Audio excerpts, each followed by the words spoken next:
കണ്ണാടിയിൽ 9ാം ക്ലാസ്സുകാരന്റെ ആത്മഹത്യയിൽ പ്രതിഷേധം കനത്തതോടെ നടപടിയുമായി സ്കൂൾ മാനേജ്മെന്റ് കുട്ടിയെ അപമാനിച്ചുവെന്ന പരാതി നേരിടുന്ന അധ്യാപികയെയും ഹെഡ് മിസ്ട്രസിനെയും സസ്പെൻഡ് ചെയ്തു. രാവിലെ സ്കൂളിലെത്തിയ അർജുന്റെ സഹപാഠികൾ മുദ്രാവാക്യം വിളികളുമായി സ്കൂളിന് മുന്നിൽ തടിച്ചുകൂടിയിരുന്നു. റിപ്പോർട്ട് കാണാം ആദ്യം.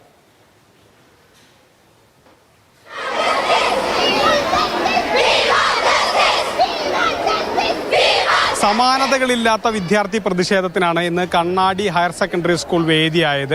അർജുൻ എന്ന് പറയുന്ന 9ാം ക്ലാസ് വിദ്യാർത്ഥി കഴിഞ്ഞ ദിവസം വീടിനുള്ളിൽ ആത്മഹത്യ ചെയ്ത നിലയിൽ കണ്ടെത്തുകയായിരുന്നു. ഇതിനെ തുടർന്ന് ഈ ആത്മഹത്യക്ക് കാരണം ഇവിടെയുള്ള അർജുന്റെ ക്ലാസ് ടീച്ചറായിട്ടുള്ള ആശ ടീച്ചറും അതോടൊപ്പം തന്നെ പ്രിൻസിപ്പാളുമാണെന്ന് ആരോപിച്ചുകൊണ്ട് വലിയ പ്രതിഷേധമാണ് വിദ്യാർത്ഥികളുടെ ഭാഗത്തു നിന്നുണ്ടായത്.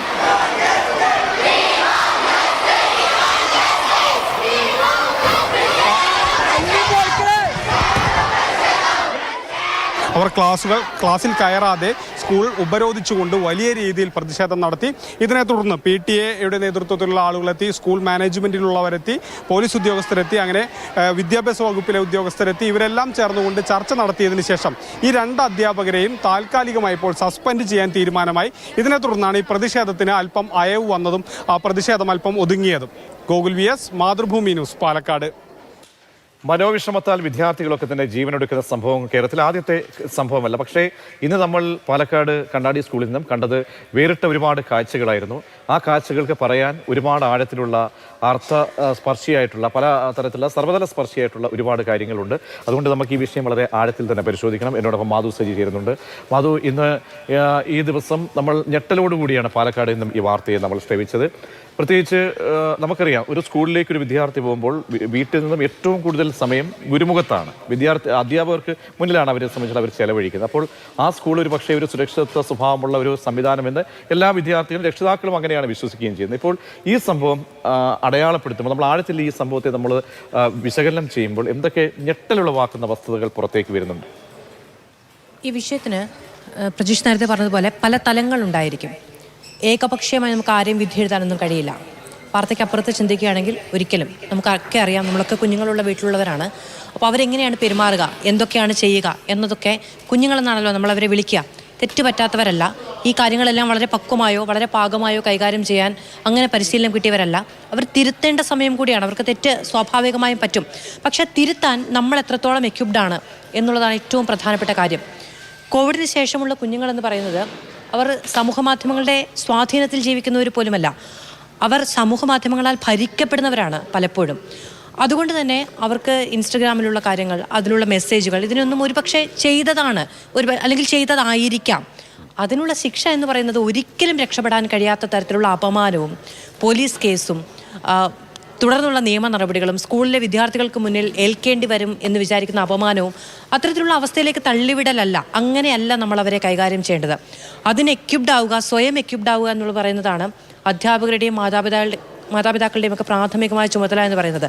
അല്ലാതെ ഇപ്പോൾ വീട്ടിൽ നിന്നാണെങ്കിൽ പിടിച്ചു തല്ലുക, അധ്യാപകരാണെങ്കിൽ കേസ് കൊടുക്കും, നിന്നെ ജയിലിൽ കയറ്റും, 1 വർഷം കിടക്കേണ്ടി വരും, 19,000 രൂപ പിഴ കൊടുക്കേണ്ടി വരും, നിന്നെ ഈ സ്കൂളിൽ പഠിക്കില്ല, ഈ നിലയ്ക്കല്ല അവരോട് വർത്താനം പറയും. ഈ നിലയ്ക്ക് വർത്താനം പറഞ്ഞ് തിരുത്താൻ കഴിയില്ല. മാധു പറഞ്ഞ വളരെ പ്രധാനപ്പെട്ട ഒരു പോയിന്റ്, ഈ നമ്മളിനി പൊരുത്തപ്പെട്ടേ പറ്റുള്ളൂ. കാരണം ഇനി നാളെ ഒരു സമയത്ത് ഈ പറയുന്ന നമ്മുടെ പുസ്തകങ്ങളൊക്കെ മാറിയേക്കാം. ഒരു പക്ഷേ ടാബിലോ അല്ലെങ്കിൽ കമ്പ്യൂട്ടറിന് മുന്നിൽ മാത്രമുള്ള അല്ലെങ്കിൽ മൊബൈലിലോ മാത്രം കേന്ദ്രീകരിക്കപ്പെടുന്ന ഒരു വിദ്യാഭ്യാസത്തിലേക്ക് നമുക്ക് പറയാൻ പറ്റില്ല. നാളെ പോയേക്കുന്ന ഒരു അവസ്ഥ വരും. അങ്ങനെയൊക്കെ വരുമ്പോൾ ഇതെല്ലാം നമ്മൾ അതിനെ പൊരുത്തപ്പെടണം. ഇവിടെ ഇപ്പോൾ അധ്യാപകർക്ക് ഒരു പക്വതയുള്ള ഒരു അധ്യാപിക അല്ലെങ്കിൽ അധ്യാപകനോ ആയിരുന്നുവെങ്കിൽ ഈ വിഷയം അറിയുമ്പോൾ, കാരണം ഒരു ഇൻസ്റ്റഗ്രാം മെസ്സേജുമായിട്ട് ബന്ധപ്പെട്ട് ഒരു വിദ്യാർത്ഥിയുടെ അല്ലെങ്കിൽ പരാതിയിന്മേലാണ് ഈ സംഭവത്തിന്റെ തുടക്കം എന്ന് പറയുന്നത്. ഒരു പക്വതയുള്ള ഒരു അധ്യാപകനോ അധ്യാപികയായിരുന്നെങ്കിൽ ചെയ്യേണ്ടിയിരുന്നത് എന്താണ് മാധു? അല്ല, ഈ പഠനോപകരണങ്ങളാണ് കാലം മാറുമ്പോൾ മാറുന്നത്. ഇത് കൈകാര്യം ചെയ്യുന്ന വിദ്യാർത്ഥികൾ എന്ന് പറയുന്നത് അപ്പോഴും വിദ്യാർത്ഥികൾ തന്നെയാണ്. ഈ സ്വാധീനങ്ങൾ കൂടുതലുണ്ട്, അതിൻ്റെ സമ്മർദ്ദം കൂടുതലുണ്ട് എന്നത് ശരിയാണെങ്കിലും അത് കൈകാര്യം ചെയ്യാനുള്ള പാകത അവർക്കുണ്ട് എന്ന് നമ്മൾ വിചാരിക്കരുത്. അവർക്ക് തെറ്റുപറ്റും. ഈ പറയുന്ന വലിയ ആർക്കും തെറ്റുപറ്റാറില്ലേ? ഇപ്പം നമ്മൾ വിചാരിക്കുമ്പോൾ എന്താ, അല്ലെങ്കിൽ ഇപ്പോൾ വാർത്തകൾ വരുന്നതോ ഈ സമരവും പ്രതിഷേധവും നടത്തുന്ന ആളുകളും കുറ്റം പറയുന്നത് ആരെയാണ്? പക്വതയില്ലാതെ പെരുമാറിയ അധികൃതരെയാണ്. അപ്പോൾ അവർക്ക് പോലും കാണിക്കാൻ കഴിയാത്ത, അവർക്ക് പോലും മുന്നോട്ട് വെക്കാൻ കഴിയാത്ത പക്വതയും പാകതയും ഈ 14 വയസ്സുള്ളൊരു കുട്ടി ചെയ്യണം എന്ന് പറയുന്നത് എന്തൊരു ബാലിശമായ വാദമാണ്. അപ്പോൾ അങ്ങനെ ഒരു തെറ്റുപറ്റിയ ഒരു കുഞ്ഞിനെ ഒരിക്കലും നീ രക്ഷപ്പെട്ടില്ല, നിന്റെ ഭാവി ഇവിടെ അടഞ്ഞുപോയി എന്ന അർത്ഥത്തിൽ സമ്മർദ്ദത്തിലാക്കാനുള്ള എന്ത് അധികാരമാണ് നമുക്കുള്ളത്? അപ്പോൾ അങ്ങനെയുള്ള അധികാര പ്രയോഗത്തിന്റെ പേരിലാണ് ഇനി ഇത്രയും കാലം ജീവിച്ചതുപോലെ എല്ലാവരുടെയും സ്നേഹവും വിശ്വാസവും കൊണ്ട് ജീവിക്കാൻ കഴിയില്ല എന്നൊരു വിചാരം. വീട്ടകത്തിൽ നിന്നുള്ള ഒരു സുരക്ഷിത ബോധം, കാരണം എല്ലാം നഷ്ടപ്പെട്ട് അല്ലെങ്കിൽ എല്ലാം നമ്മുടെ മനസ്സ് കലുഷിതമായി നിൽക്കുമ്പോൾ നമ്മൾ വീട്ടിലേക്ക് വരികയാണല്ലോ. നമ്മുടെ രക്ഷകർത്താവിൻ്റെ ആ ഒരു തലോടലോ ആ ഒരു വിളിയൊക്കെയാണ് എല്ലാവരും നമ്മളെ വിദ്യാർത്ഥികളെ സംബന്ധിച്ചിടത്തോളം 14 വയസ്സ് മാത്രമേ ഉള്ളൂ. അറിയാമല്ലോ ആ വയസ്സിൻ്റെ ആ ഒരു സമയത്തിൻ്റെ അല്ലെങ്കിൽ ആ രൂപപ്പെടലിൻ്റെയൊക്കെ ആ ഒരു സമയം. അപ്പോൾ അങ്ങനെ ചെല്ലുമ്പോൾ വീട്ടിൽ നിന്നും അവനൊരു കെയർ കിട്ടിയില്ല എന്ന് വിദ്യാർത്ഥികൾ ഇന്ന് മാതുകൂടി കേട്ട് കാണുമല്ലോ. വളരെ ഉറച്ച സ്വരത്തിലാണ് ഞാൻ ആ വിദ്യാർത്ഥികളെയൊക്കെ നമ്മൾ നോക്കിയാണ്. ഓരോ വിദ്യാർത്ഥിനികളും ഉറച്ച സ്വരത്തോടു കൂടിയാണ് അവർ സംസാരിക്കുന്നത്. അവരൊക്കെ എടുത്തു പറയുന്നുണ്ട് അവന് വീട്ടിൽ നിന്നും ഒരു സുരക്ഷിതമായിട്ടുള്ള അന്തരീക്ഷം അവന് കിട്ടിയില്ല എന്ന്. സമാനതകളില്ലാത്ത തരത്തിലുള്ള പ്രതിഷേധം ഇന്ന് കാണാൻ കഴിഞ്ഞു. അത് അധ്യാപകർക്കും വീട്ടുകാർക്കുമൊക്കെയുള്ള ഒരു വേക്കപ്പ് കോൾ ആണെന്നാണ് ഞാൻ വിചാരിക്കുന്നത്. ഈ നിലയ്ക്ക് പോരാ കുഞ്ഞുങ്ങളെ കൈകാര്യം ചെയ്യാൻ, അതും കൗമാരത്തിലുള്ള കുഞ്ഞുങ്ങളെ കൈകാര്യം ചെയ്യാനെന്ന് ഇനിയെങ്കിലും തിരിച്ചറിയേണ്ടതുണ്ട്. അല്ലെങ്കിൽ അതിന് അത്രയോളം വിലയില്ലാത്ത ജീവനുകളായിട്ട് നമ്മൾ നമ്മുടെ കുഞ്ഞുങ്ങളെ പരിഗണിക്കേണ്ടി വരും. ആ വിദ്യാർത്ഥികൾ അത്ര വലിയ പ്രതിഷേധം ഉയർത്തുന്നുണ്ട്. അതിലൊരു കുട്ടി പറയുന്നുണ്ട് വീട്ടിൽ വെച്ച് സമ്മർദ്ദം ഉണ്ടായിരുന്നു എന്ന്. പ്രതികരണങ്ങൾ, വിദ്യാർത്ഥികൾ നടത്തിയ പ്രതികരണങ്ങൾ നമുക്ക് ഒന്ന് കേട്ടുവരാം. ഈ തിങ്കളാഴ്ച രാവിലെ അല്ല ഈ ഞായറാഴ്ച അവൻ്റെ തെറി വിളിച്ചു പറഞ്ഞിട്ട്, അപ്പോൾ അവൻ്റെ അമ്മ ഒന്ന് സൈഡായിട്ട് മാമൻ്റെ അടുത്ത് പറഞ്ഞു. മാമൻ ഇവിടെ തല്ലി. അത് കഴിഞ്ഞിട്ട് തിങ്കളാഴ്ച രാവിലെ വന്നപ്പോൾ ആശ ടീച്ചർ ഇവിടെ ഉണ്ടായിരുന്നില്ല. അപ്പോൾ ശ്രീഷ ടീച്ചറും ആർദ്ര ടീച്ചറും കൂടിയാണ് ആ പ്രശ്നം സോൾവ് ചെയ്ത് വിട്ട്. അത് കഴിഞ്ഞിട്ട് ചൊവ്വാഴ്ച രാവിലെ വന്നിട്ട് ആശ ടീച്ചർ അവനെ ചെറിയിട്ട് തല്ലി. അർജുൻ്റെ ചെവിയിൽ പിടിച്ച് തിരിച്ചു. അവൻ കൈയൊക്കെ അത് കഴിഞ്ഞിട്ട് വിറയ്ക്കാൻ തുടങ്ങി. പിന്നെ ഉച്ചയ്ക്ക് ഓഫീസ് റൂമിലേക്ക് വിളിച്ചു. എന്താ അറിയില്ല, ഓഫീസ് റൂമിലേക്ക് വിളിച്ചിട്ട് അവനെ അവിടെ നിന്ന് തല്ലി. ആ ലിസി ടീച്ചറും HM ആയ ലിസി ടീച്ചറും ആശ ടീച്ചറും കൂടി. ഇതാണ് പ്രതികരണങ്ങൾ കേട്ടത് മാധു. അതായത് ഈ വിഷയത്തിൽ നമ്മൾ ഈ നെരിപ്പോടെന്ന് പറയുമല്ലോ, നെരിപ്പോട്ട് ഇങ്ങനെ എരിഞ്ഞുകൊണ്ടിരിക്കുമ്പോൾ നമുക്ക് നെരിപ്പോട്ടിൻ്റെ അടുത്തേക്ക് നമുക്ക് അധികം അടുക്കാൻ കഴിയില്ല. അധികം അടുത്ത് കഴിഞ്ഞാൽ നമ്മുടെ കൈ പൊള്ളും. പക്ഷേ ഒരുപാട് അകന്നു പോകാനും കഴിയില്ല. അതിൻ്റെ ഇളം ചൂട് നമുക്ക് ഏറ്റുവാങ്ങാൻ കഴിയത്തില്ല എന്ന് പറഞ്ഞതുപോലെയാണ്. വളരെ സെൻസിറ്റീവ് ആയിട്ടുള്ള ഒരു ഇഷ്യൂ ആണ് അത് കൈകാര്യം ചെയ്യുന്ന രീതി. അത് പരുവപ്പെടണം. ഇതൊരു ദിശാസൂചകം പോലെ നമ്മൾ കാണുകയാണെങ്കിൽ, നേരത്തെ മാധു പറഞ്ഞതുപോലെ തന്നെ പല അധ്യാപകരും ഈ കാലചക്രം മാറുന്നതോ അല്ലെങ്കിൽ സാങ്കേതിക വിദ്യകൾ മാറുന്നു, അന്തരീക്ഷങ്ങൾ മാറുന്നു, അതിലൊക്കെ അവർക്കൊരു പരിമിതമായി അല്ലെങ്കിൽ ഒരു ശുഷ്കപ്പെടുന്ന ഒരു അവസ്ഥ നേരിടുന്നുണ്ടോ? അങ്ങനെയെങ്കിൽ വിദ്യാഭ്യാസ വകുപ്പ് ഉൾപ്പെടെ വലിയൊരു അറ്റൻഷൻ കൊടുക്കേണ്ട ഒരു വിഷയമാണ്. പ്രൊഫഷണലായി വിദ്യാർത്ഥികളെ കൈകാര്യം ചെയ്യേണ്ടവർ തന്നെയാണ് അധ്യാപകർ എന്ന് പറയുന്നത്. പലപ്പോഴും മാതാപിതാക്കൾക്ക് ഒരുപക്ഷെ അങ്ങനെ ആയിരിക്കില്ല. പ്രൊഫഷണലായി തന്നെ വിദ്യാർത്ഥികളെ കൈകാര്യം ചെയ്യേണ്ടവരാണ് അധ്യാപകർ. അവരുടെ മാനസികമായ വ്യാപാരങ്ങൾക്കോ പഠനപരമായ കാര്യങ്ങൾക്കൊക്കെ. ഇത് നോക്കൂ, ഈ കുട്ടി ഇപ്പോൾ ഒരു ഘട്ടത്തിൽ വീട്ടിൽ വെച്ച് കായികമായി തന്നെ കൈകാര്യം ചെയ്യപ്പെടുന്നു, സ്കൂളിൽ വെച്ച് ഈ പറയുന്ന സമ്മർദ്ദത്തിന് ഇരയാകുന്നു. ഇനി എന്താണ് ചെയ്യുക എന്ന് പറയുന്നൊരു തിരിച്ചറിയാൻ കഴിയാത്ത, തീരുമാനമെടുക്കാൻ കഴിയാത്ത സാഹചര്യത്തിലാണ് ജീവൻ ഉപേക്ഷിച്ച് പോകാനുള്ള തീരുമാനമെടുക്കുന്നത്. അത്രയും നിസ്സഹായമായ അവസ്ഥയിലേക്ക് കുഞ്ഞുങ്ങളെ കൊണ്ടുചെന്നിടണമെങ്കിൽ വല്ലാത്ത ഒരു ഉത്തരവാദിത്വ ബോധം ഇല്ലായ്മ വേണ്ടിവരും. അങ്ങനെ ചെയ്യാൻ പാടില്ല എന്നുള്ളതാണ്. അതിൽ വിദ്യാഭ്യാസ വകുപ്പ് കൃത്യമായ നിലപാടെടുക്കേണ്ടതുണ്ട്. പരിശീലനം എന്ന് പറയുന്നത് ആഴ്ചയ്ക്ക് അധ്യാപകർക്ക് കൊടുക്കാറുണ്ട്. പക്ഷേ ഇക്കാര്യങ്ങളിൽ പരിശീലനം എന്നതിനപ്പുറത്ത് കർശനമായ നിർദ്ദേശം കൂടി ലഭിച്ചേ മതിയാകൂ. തീർച്ചയായും അതാണ് മാധു വിശകലനം ചെയ്ത് വളരെ പ്രധാനപ്പെട്ട ഒരു വസ്തുതകളായി തന്നെ നമ്മൾ ആദ്യമേ തുടക്കത്തിൽ പറഞ്ഞ രക്ഷിതാക്കൾ ഓർക്കേണ്ട വിഷയമാണ്, വിദ്യാർത്ഥികൾ ഓർക്കേണ്ട വിഷയമാണ്. അധ്യാപകരെ സംബന്ധിച്ചോളം അവർ വളരെ അറ്റൻഷൻ ഈ കൊടുക്കേണ്ടതാണ്. നമ്മോടൊപ്പം ഗൂഗിൾ കൂടി ചേരുന്നുണ്ട് പാലക്കാട് നിന്നും. ഗൂഗിൾ, ഈ വിഷയത്തിന്മേൽ 2 അധ്യാപകർക്കെതിരെ, ഒരു പ്രധാനപ്പെട്ട അധ്യാപിക എന്നിവർക്കെതിരെയാണ് ഇപ്പോൾ നടപടി വരുന്നത്.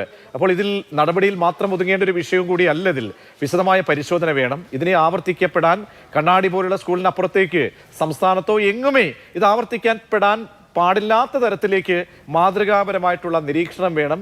അതിലൊരു അപ്ഡേഷൻസ് ഉണ്ടാകണം. നടപടിയെങ്കിൽ നടപടിയടക്കം വേണം.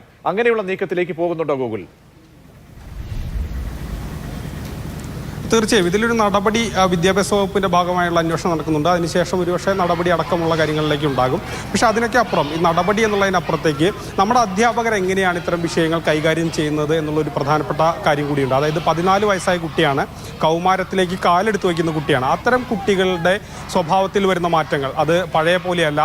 ഈ അധ്യാപകരൊന്നും വളർന്നു വന്ന രീതിയല്ല. സമൂഹ മാധ്യമങ്ങൾ വളരെ ചെറുപ്പത്തിൽ തന്നെ ഉപയോഗിച്ച് വളരുന്ന കുട്ടിയാണ്. അപ്പോൾ ഈ കുട്ടികൾക്ക് ഇങ്ങനെ ഉണ്ടാകുന്ന മാറ്റങ്ങളെ ഏത് രീതിയിൽ കൈകാര്യം ചെയ്യുന്നു എന്നുള്ള വിഷയമുണ്ട്. അത് വീടുകളിൽ നിന്നും ശ്രദ്ധിക്കണം, അതോടൊപ്പം തന്നെ അധ്യാപകരും ശ്രദ്ധിക്കണം. ഈ വിഷയത്തിൽ ഏതായാലും ഇപ്പോൾ വിദ്യാഭ്യാസ വകുപ്പിൻ്റെ അന്വേഷണം നടക്കുന്നുണ്ട്. അതനുസരിച്ച് ഈ വിഷയത്തിൽ നടപടിയെടുക്കും. പക്ഷേ ഈ വിഷയം മാത്രമല്ല, ഈ വിഷയത്തോടൊപ്പം തന്നെ ഇനി ഇത്തരം സംഭവങ്ങൾ ആവർത്തിക്കാതിരിക്കാൻ എന്ത് ചെയ്യാൻ കഴിയും, അധ്യാപകരിൽ ഏത് തരത്തിലുള്ള മാറ്റം വേണം, അതോടൊപ്പം തന്നെ വീട്ടകങ്ങളിൽ ഏത് തരത്തിലുള്ള മാറ്റങ്ങൾ വേണം എന്നുള്ള കാര്യങ്ങളൊക്കെ കൂടുതൽ പരിശോധിക്കേണ്ട ഒരു ഘട്ടം കൂടിയാണ്. നമ്മൾ ഈ വിഷയത്തെ ആ രീതിയിൽ കൂടി വേണം കാണാൻ. കാരണം വലിയ രീതിയിൽ വിദ്യാർത്ഥികളുടെ ഭാഗത്തു നിന്നുള്ള പ്രതിഷേധമൊക്കെ നമ്മൾ കണ്ടതാണ്. ഒരുപക്ഷെ വിദ്യാർത്ഥി നേതാക്കൾ പലരും അവിടേക്ക് എത്തി.